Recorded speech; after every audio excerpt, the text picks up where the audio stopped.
Bonjour, bienvenue à cette vidéo portant sur les technologies dans le continuum des soins de longue durée.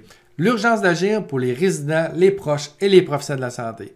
Mon nom est Philippe Boyer, je suis professeur à la Faculté des sciences infirmières de l'Université Laval et chercheur au Centre d'excellence sur le vieillissement de Québec au Canada. Donc, vous savez, il y a un vieillissement de la population, on va avoir des défis cliniques, on va avoir des défis aussi avec la main-d'œuvre. La technologie fait partie des solutions. Donc, la première technologie que je vais vous présenter, c'est comment favoriser le maintien à domicile des gens qui ont des maladies chroniques. Donc, évidemment, on va retarder leur arrivée en hébergement et peut-être même l'éviter. Donc, l'exemple que je vous donne, c'est les insuffisants cardiaques.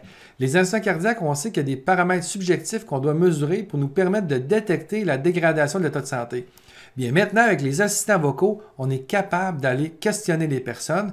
Et pour les usagers, les patients, bien, en fait, au niveau technologique, c'est très simple, ils répondent seulement à des questions.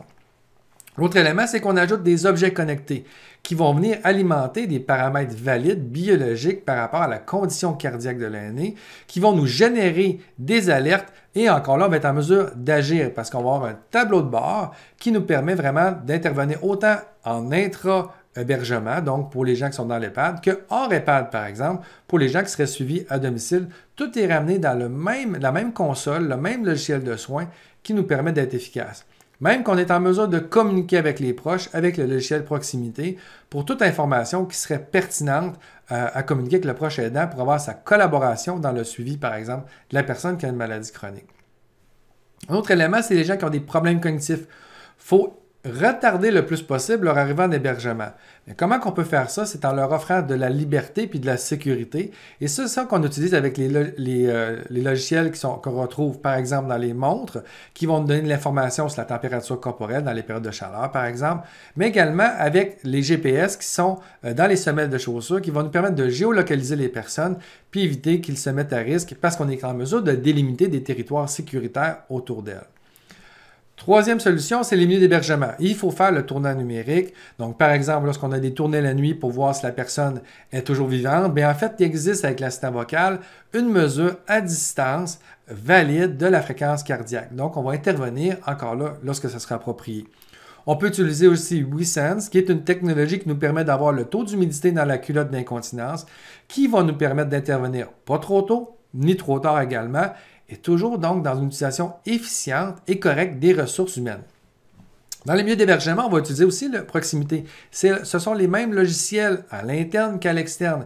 Et donc, lorsqu'on doit faire un suivi post-chute, par exemple, auprès du proche pour l'informer comment son père y va, bien encore là, à l'intérieur même du logiciel de soins, on est en mesure d'écrire qui va se retrouver dans la proximité et qui sera possible d'être lu par le proche aidant. Évidemment, comme je vous disais, pour moi, c'est très important que tout se retrouve dans un même logiciel, dans une même console, parce que le personnel soignant, il ne faut pas qu'il perde un temps fou à faire l'apprentissage de différents logiciels. Donc, par exemple, lorsqu'on parle des objets connectés, ils se retrouvent tous dans le même logiciel, peu importe les paramètres s'ils ont été mesurés en hébergement qu'à domicile. Et ce qu'on a fait, c'est qu'on a ajouté des alertes gériatriques, parce que c'est une chose de mesurer le poids de façon automatisée, par exemple, qui est communiqué dans le dossier électronique, mais il faut qu'il y ait des alertes pour être sûr qu'on n'échappe pas des pertes de poids qui sont significatives. Donc, on a introduit cette intelligence-là.